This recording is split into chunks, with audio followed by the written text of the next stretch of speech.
about the chronically ill and current events, a technology guide for all of us. It's going to be led by Julie Blackburn, a data scientist, data literacy advocate, and chronic illness warrior, having been diagnosed with PPMS. At Blackburn Labs, she works in concert with her husband, a software architect in the healthcare and life sciences space. And Julie is developing a journaling application called SpoonieDay to help those with chronic illnesses navigate their energy levels and teach those around them how to partner in their journey. So love to learn more about this, and we'll kick it off to you. Thank you so much. Okay, thank you. Very excellent. I'm going to try to share my, I can't share my screen. It says host disabled it. Try again. Okay, see, check that out. We make it work. All right, screen, and I'm gonna go to my Chrome. How's that? Looks great. Okay, good. See, I should have listened to that other presentation in the beginning. Then that could have been more seamless, right? But anyway, yeah, chronically ill and current events, because we're all afraid of the COVID-19. And this is a guide for all of us, not just those who are chronically ill like me, because you're all part of our journey too. Okay, and hopefully this will help us all come together in a really positive, proactive, and holistic way. I've been looking forward to talking to you guys because it's not just about data, which is normally what I speak about. This, I get to be a little vulnerable and talk also about, other aspects of my life, and I'm sure other people share too, about being, chronically ill and immunosuppressed in these really scary times. And it's actually refreshing to talk about something other than A/B testing and hypothesis testing and that sort of thing. So I'll give you guys a quick overview. I'll introduce myself, my company. We're going to talk about the difference between chronic illness and being immunocompromised. And there are some invisible illnesses too. And I am sure that the statistics prove that everybody knows somebody in this audience who is going through something. The stats don't lie. I do still love data, and I will always acknowledge that the stats are they're easily manipulated, but often there is some truisms there. We're going to talk about the spoon theory. It might be new to some of you, and I can't wait to share it because it will help you deal with people in your life who are dealing with a balancing act for the chronically ill, about the different reserves they have. And then I get to talk about my passion project, SpoonieDay. And I want to acknowledge a woman who, she doesn't know it, but she is my twin flame out there, Rachel Donalds. And she did an amazing TED Talk that I'm going to quote a few things from. And we are currently at Blackburn Labs helping bring her application, BioSay. So I did promise to introduce myself. This isn't about tooting my own horn. This is just, suffice to say, I'm an expert in data science. I am a data science officer at Blackburn Labs. I also am the data science officer at Trimarin Innovations. They are a medical device company trying to bring a new product to market, and they are heavily involved with the Venture Cafe. I've been featured in Providence Business News a few times. I went to Harvard, Hip Hop Hooray, and I am a certified Scrum Master too. Blackburn Labs, we typically do work in the life sciences arena. We've worked with Brigham and Women's Hospital, Beth Israel Deaconess, Boston Scientific, Harvard Medical School, Amidas, among lots of others. So life sciences is kind of our thing. But with all of these projects, I never have any time to work on my passion project, which is why I'm really excited to talk to you guys today about SpoonieDay and some other things. So again, if you guys wanted to see, and confirm what we've done in the past, there's some links and whatnot that I could share later. But basically, let's get down to the nuts and bolts of this. Chronically ill. 6 in 10 adults in the US have a chronic disease, and 4 in 10 adults have 2 or more. The immunocompromised, immunosuppressed, it's approximately 3%, more like 3.6. We're immunosuppressed. So, for example, somebody like me, I have primary progressive multiple sclerosis. So that's a rare disease, multiple sclerosis, and of people who have MS, about 10 or 15% of them have primary progressive.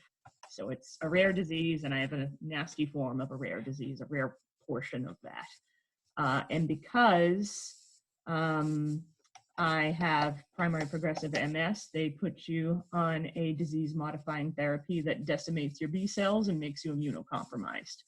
A lot of people who have chronic illness, they will be put on DMTs that will compromise their immunity. So it's sort of the other side of the sword. It's like, well, you can suffer from this illness, or we'll take this other path. You know, steroids could be immunocompromising methods. And it is what it is, you know, but the chronically ill, they're walking among us. You definitely know somebody who is chronically ill. It could be heart disease. It could be mental illness. It could be Alzheimer's disease. The immunocompromised, little different. We're more the outliers, but we're still there too. And if you count the elderly, obviously, as we're all thinking about these things with COVID-19 right now, you know, they're in that risk group also. So what do we do? What do we do, right? We also have invisible illnesses, and that's, you know, MS like me. You know, it's like, well, you don't look sick, but you're so young. You know, you can't feel that bad, right? Chronic fatigue syndrome, lots of lupus, Lyme. You don't necessarily see them. People are suffering with them, but you don't see them. And as I was getting to, what do we do, right? The spoon theory. I don't know if we could take a quick poll of who knows what the spoon theory is, or has even heard of the spoon theory. But it is a wonderful way of describing what it's like to live with chronic illness. And basically, a woman, Christine Miseradino, I think I got that right. She's a writer, blogger, patient advocate, and she has a website that's But You Don't Look Sick. And she explained what it's like to live with lupus. That is her chronic illness. And what she did, she grabbed a bunch of spoons at a diner when she was talking to her friend, and she grabbed 12 of them. And she said, these are your energy reserves, basically. This is all you have for the day. That's all you have. Now, describe what you do in the day. And her friend's like, well, I get out of bed and I take a shower. It's like, whoa. You haven't cracked your eyes open yet. That's going to take a spoon. Because when you live with chronic illness, your energy levels are different. They just are. And it can be difficult to explain. But let's even say taking your medication. Well, your medication might make you throw up. Your medication might be a needle, and it might take a little nerve to build that up before you feel like you can do that. So that might take 2 spoons for you, depending on what that's like for you. Taking a shower, for somebody like me, heat exacerbates your MS symptoms. So taking a shower for me and then blow drying my hair and everything, that's tough. That definitely takes 2 spoons for me. But the thing is with the spoon theory is when you get to those 12, when you're out of spoons, you're out of spoons. And that's it. The difference between somebody who's chronically ill and somebody who isn't is that you can usually stretch those energy reserves and push it that little bit more. Just sit for 5 minutes and then you can push on. When you're out of spoons, when you're chronically ill, that's it. You're out of spoons. You need to rest. You need to lie down. It's over. So when I was diagnosed with primary progressive multiple sclerosis, I was like, oh, this is horrible. It's devastating. Well, being of my generation, I'm going to look for apps to go through my new normal, and I'm going to figure out what we're going to do. And everything around the spoon theory or even chronic illness, it was kind of pity party, table for one, you know, and I didn't really want to be a part of it. So I decided to make something that was more whimsical, more holistic, and just more positive. And I felt like the missing piece with the spoon theory was shared understanding. So it is something that is collaborative, where you can share with your circle what the spoon theory is in a nice, psychologically safe way.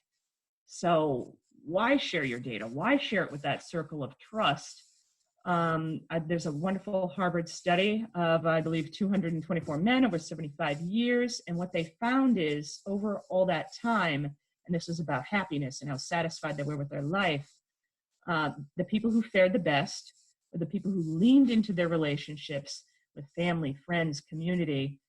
And I wanted to talk about how this is the difference when you share in a nice, safe environment. It's the difference between thinking of a single line versus putting it in perspective, right? Think of these corners of the triangle, right? We all have the same set amount of time in a given day. We all have the same 24 hours. But a typical person, you know, you can whittle around your energy and recovery levels. When you're chronically ill, that recovery time is pretty set. When you're done, you're done. When you're out of spoons, you're out of spoons, right? But if we lean into those in our circle of trust, things can be better, right? And it can be better for our loved ones too, because their questions and intentions genuinely are kindly meant. So it brings me to SpoonieDay. This is my website. This is my app, right? That is now pretty much in alpha. Don't click on it if you're using Firefox, it won't work. It'll work in Chrome, and I can do a live demo if I have time, but that can tend to go sideways when you're presenting. But anyway, again, I wanted it to be bright and happy and about planning, tracking, and managing your priorities. There's a little screenshot of it on the phone. And the intention is to check your morning mood, then, you know, log what you do. Do you exercise? Do you go to work? How much is that going to take spoon-wise? That way you can feel empowered managing your day, and log your evening mood and then have a record. That way when you're talking to your health practitioner, which I might see mine every 6 months, they can't just bulldoze you over and not say, well, are you doing this? Are you doing that? How did you do on this medication versus that medication? Because the truth is, unless you're getting data on it, you may not remember. I was sitting in front of my doctor and I was like, oh, I want to try Empira. That's a nerve boost medication. And he's like, oh, do you have drop foot? And I'm sitting there wearing a drop foot brace while I'm wearing shorts. It was really obvious. And I resist the urge to flick him. And it's like, yes, I am. You know, so sometimes having a written report, because if it's not there in their tablet, which is what he was doing, they just don't acknowledge it. And I think it would be useful to be able to have something printed up. Yes, I tried that. Yes, I have the data. And then when I did try Empira, I logged the data empirically to prove that it actually did work over time. But not everybody's a data scientist. Not everybody has that flair, but it would be nice to have an application where you can check and see if things are working.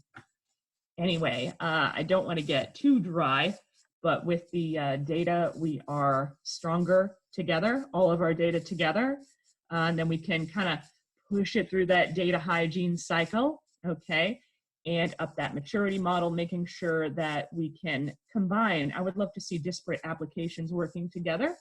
And I am going to talk about BioSay as well, because that, in comparison, SpoonieDay looks like a stick figure in comparison to BioSay. She works so hard on it, and the artwork on it is absolutely breathtaking. So anyway, I recommend everybody check out the TED Talk by Rachel Donald. She has an application that is nearing completion, BioSay.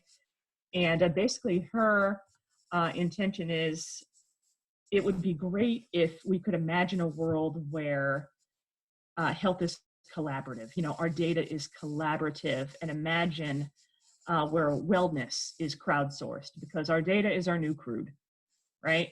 And it's not just what medication you take. It's also, did you get sunshine? Did you talk to people who you trust? Do you have a circle of people who you trust? Did you go outside? Did you eat well? Did you exercise? You have to give yourself a fighting chance. Otherwise, what's the point? There are a couple of points from her TED Talk that I really resonated with. In Darwin's Descent of Man, he mentioned survival of the fittest just 3 times, but he mentions love over 40. We survived because of our humanity and our ability to collaborate. So it's really important that we keep collaborating, and isn't that wonderful? The collaborative economy has taught us that experiences and data are, excuse me, I can't even see this. they're more important when they're shared, basically. And we have to become aware of the environmental and social determinants to increase well-being, because all these neural networks, they're built on us. They're built on our brains and our data. And we don't want those outliers when we're talking about humanity to be excluded, right? At least I don't want to be excluded. I'm an outlier. And if we all share our data, then we can include everybody and look at all those social determinants to see where wellness can really begin, and hopefully get everybody on the same page. I mean, imagine, you know, people in Africa and people in other places, where we may not have as much data mining. That would be fantastic if we can all bring them to the table and we can build that new AI together. So Bio say, there's a couple screenshots of her gorgeous app. Forget what mine looked like. And it tracks your anxiety through a few other metrics that are baked into the app. And so much of our wellness is based on our anxiety and how we feel and our mood meter. And it's just breathtaking and gorgeous. And it deserves recognition. Yeah. And as I was saying, sharing our data will help us craft the new wellness AI. And I think a holistic representation of our lives is really what we're looking for at this point. I know for my own metrics, because I keep track of everything, even before I had SpoonieDay, something I do to stay plugged in. I can't go to the gym right now. A lot of us can't, but I do a little pedal date with my sister who is in Syracuse, New York. I haven't done one recently because she's an ER doctor and she's a little busy right now with the corona. But basically we would call each other with FaceTime twice a week, and we would both sit on the bikes that we have in our house and we'd pedal together. And that's the only time I've ever stuck to an exercise regimen, is when we do it together. And you can be accountable to somebody in a good way. And isn't it nice to then, you know, have that little human spectrum in there, right? So that's one example of just human connectivity. But also then I can log, I exercise. Do I feel better when I exercised on versus weeks when I didn't? Absolutely. I don't want to admit it, but absolutely. You feel better when you get a little exercise out there. So something, I think it was from a Muppets episode or something like that once, but it's like, we're all together, all alone, you know, but we're not alone. We really aren't. Even with the social distancing, we are not alone. So I'm hoping that apps like SpoonieDay bring people together, and the chronically ill will be enabled to share their journey with their loved ones, because when I explained what it was like to be chronically ill before I had the spoon theory, even my husband, he didn't get it. And the minute I put it in relation to the spoon theory, it was like a light went off. And I can't tell you why spoon theory works, but energy tracking doesn't. It just doesn't. I guess it's just part of that human condition too. But I'm so glad that there actually is something that gives us that tool, you know, and thanks to that great blogger, Christine, who put it out there for the world to share. Thank you. I am a little bit early. I think I'm almost 10. I could do a live demo of SpoonieDay, actually. Let me see if I can. Yeah, do it. Hi, do we have questions too? Yeah, please, if you have questions, just throw them in the chat or voice them. I think there's it's not too crowded in here that it will get too crazy. And right. While we're waiting, let's see a little demo. Yeah, I'm sure it won't go sideways live in its alpha phases, right? But yeah, basically, and I can't see too well because we have that, but let's say, you know, okay, I just woke up. Here's my morning. Hey, I'm feeling pretty good, right? Maybe I'm feeling great. And I want to start logging what I'm going to do. I'm going to get up and I'm going to get dressed. And, you know, sometimes it's going to take more spoons than others. So I've got to feed my cat. She's annoying, right? So I feed my cat. And then, oh no, this little box is in the way. Can I move it? Oh, yes, I can. Then I can check off when I actually did it, because that's what I planned. right? And as I check it off, you can see the little bar here on the far right changes color. Those are my spoons. And the big goal at the end, I have watched TV here now, you always want to have one spoon at the end of the day, because that's your spoon to sit and chill with your family and watch TV, because what else do you do, right? But yeah, meal planning is big, and just certain things take more spoons. And then at the end of the day, maybe I got bad news, received bad news. You can make your own custom ones too. And then at the end of the day, maybe I don't feel so great. And I learned that, I should probably find a way to deal with that anxiety over the pandemic going right now. And that's what SpoonieDay is. BioSay is a little more exciting with the biojis. But that one's not ready for release yet. It will be soon. Yep, let's see. What other activities could we do? I bet people have questions. Sure. You're such a great storyteller. Avi to kind of MC the questions. Made. I have a question. Oh, you do? I'm ready. First of all, I love that I finally got to see this. So full disclosure, I also run the Hive. RI and Rob and Julie have an office within the Hive. Mm-hmm. So this is I'm so busy with Venture Cafe that like we pass like ships in the night, and I'm so thankful that we were able to do this. So I know why you're doing it. Like, what do you think? Like, what's the ETA?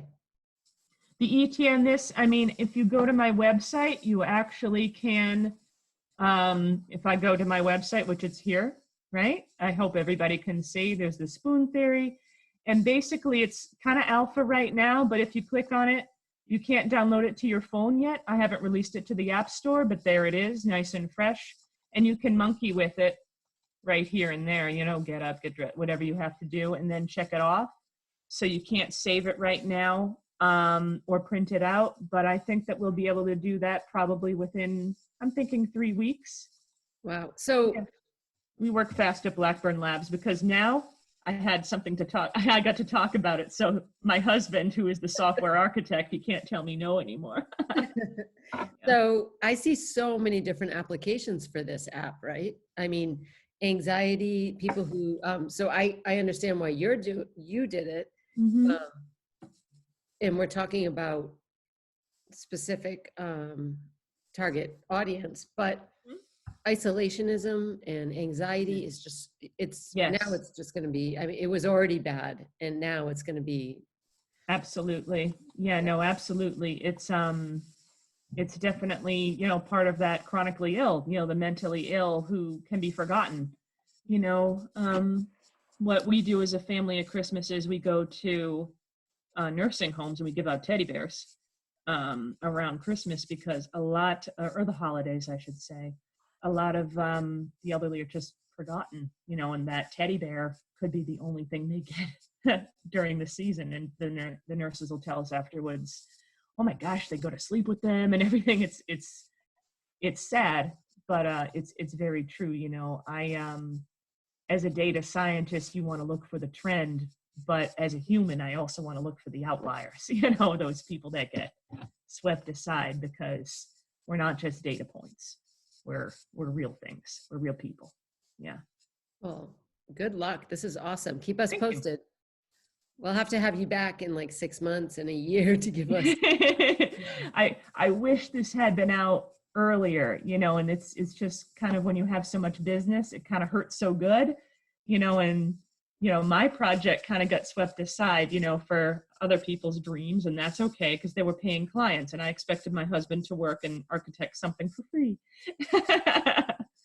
But yeah, no, we're definitely making the time for it now, and I don't think it'll be long at all because the truth is it's not that complicated an app. And when you're somebody who knows how to build an MVP, that's a minimum viable product for the non-techies here, it really helps collapse the time frame on getting something done from beginning to end so that you're not double dipping on your work. Yeah. Thank you, Toonie. Julie, this is Margot Crawford. Hi. Hi. Even in the top of the call when we started and in my breakout session, people were talking about oh, my routine has totally changed because now I'm working from home. How do I get into the mindset of sitting at my desk? We were even joking about, okay, so how many showers do I need to take this week? Because I don't need to see anybody, right? And I think this is a really good application of creating an ideal day. What does that look like? And then even if you don't get to, you know, half of it, if you can get to half of it, then wow, you've had half of an ideal day. And if you get to all of it, it's great. So when you're feeling like you're off your routine or don't know where to start, SpoonieDay is just perfect for that. You've already thought it through and you just have to check off the boxes. And oftentimes we're not sure about what our energy level is when we're sick and when we're not sick. Exactly. No, thank you. That was so perfect. I'm going to bring you to everything I do now. No, that was so eloquent and on point. It is exactly what we were going for.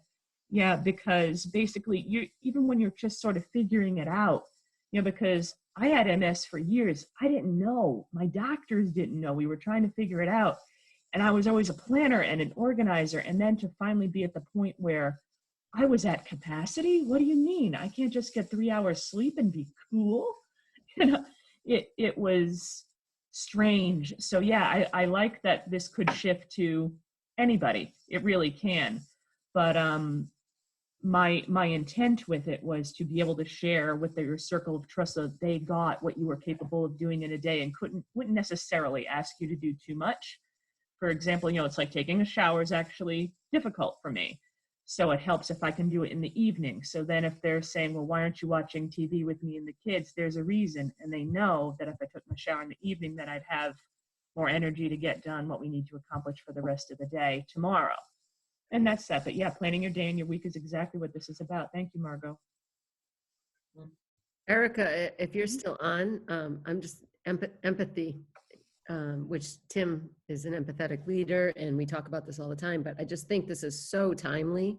Thank you so much for doing this. This is important. It's just important. Yeah. Also, Craig has his hand up.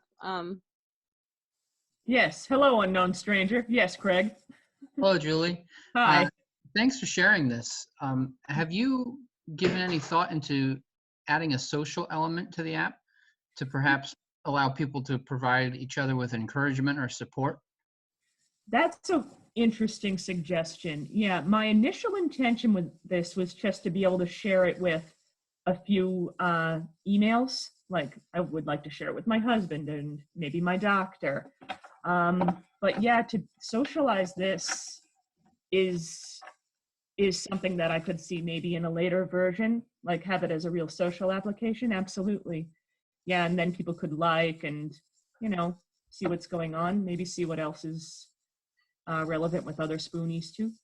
Yeah, my thought was if you were having a particularly down day, it might help to receive some words of encouragement from someone who's in the same boat and has been there and who can tell you, hey, you'll get through it. Tomorrow's another day. Keep your head up, type of thing.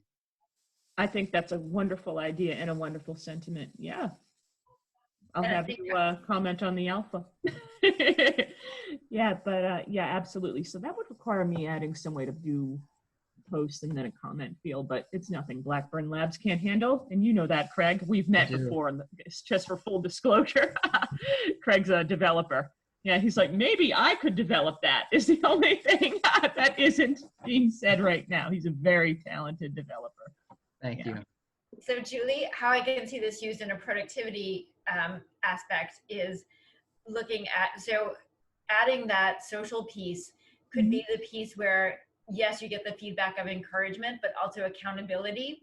What am I going to do?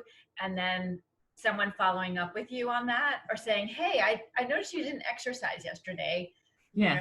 And then the other piece that we talked about in the breakout session is it's been really difficult to focus this week.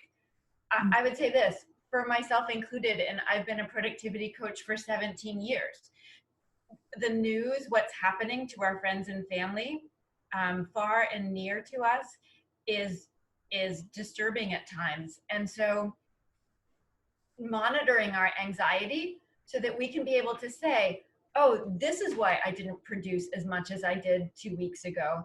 and it's okay. We're all facing some really big, uncertain times right now. Absolutely. And so, and managing that anxiety and knowing that it affects our work and our health and our focus. Absolutely. And tracking that over time could be really, really helpful, not just for someone who is ill, but just someone who may be struggling with whatever's going on. So. Right, I completely agree. And BioSay, not to detract from my own application, but BioSay, that is exactly what it's about, is tracking your anxiety over time, because so many of our illnesses, mental illnesses, not actual literal anxiety is a mental illness, but mental illnesses and heart disease and other parts of our wellness are based around our emotional well-being as well. So yeah, no, thank you again, Margot, for that very relevant comment. That was most excellent. Thank you.